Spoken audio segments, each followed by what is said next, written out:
munozoti hamusi kumbodyawo mari yemwana wenyu. Mongo waudza kakumaraini kuti mwana wenyu hapana zvaanokuitira. Ndokuziva ika hamuna muromo wokuti. Mari yacho kwandineni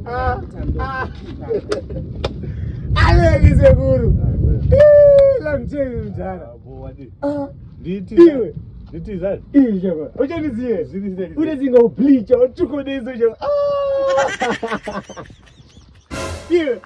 Usake mama. Yakuna kubhochukuru pepe. Ukazuita siku iwe. Wabata kapu ya mama.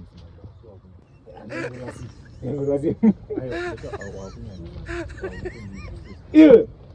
Ukazuita siku. Pana uzati. Una pepe kegara. Kegara disikire kutetsera iwe. Maizochinja ni. Hey. Iwe. Chiko wakutana nawe dzokudzidzira kuti. Auchandiziva. Aiwa mani uchibomira kutana zvidzira nebatarese. Unaka bebe kenzi Priscilla keke. Uchandisingazi. Kaikuda big game makasakasere. Wati nebakingi pawo. Kukaziye zvenzo hapo. Babaka andikunyeperera. Ndiani? Ndakadza naye baba. Uyu aipisa pachikoro nemapepi. Iwe kandi unozotaura umwe musi mani wotaura pamwe. Aiwa zvakapfuura kuita seko chimbonyarara. Leti bagons. Aiwa mani. Yoipisa.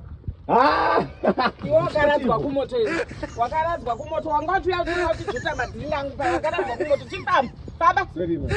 Famba mana. Kumoto. Uita uko. Uyu. Achifamba iwe. Aipisa mama. Kutoti nicho chiro. Ona nyanya yangu yekuwadza vasikana wako kuti shaidza mbara. Sio ngeya wachinja ambo chipisa. Wakaendeswa kwaprincipal. Ndati wakaendeswa kwaprincipal here. What is? But apamborina zvakamboitika. Iwe nhasi nyaya dzakudzose ndoda kudziwa wakaenda kwaprincipal ukaiprinsila patagwa zvaprinsila kapana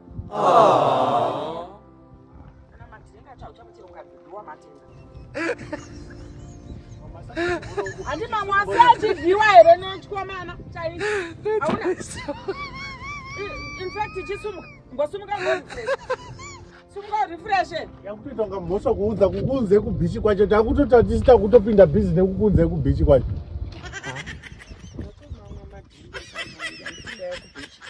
Bichi kunoko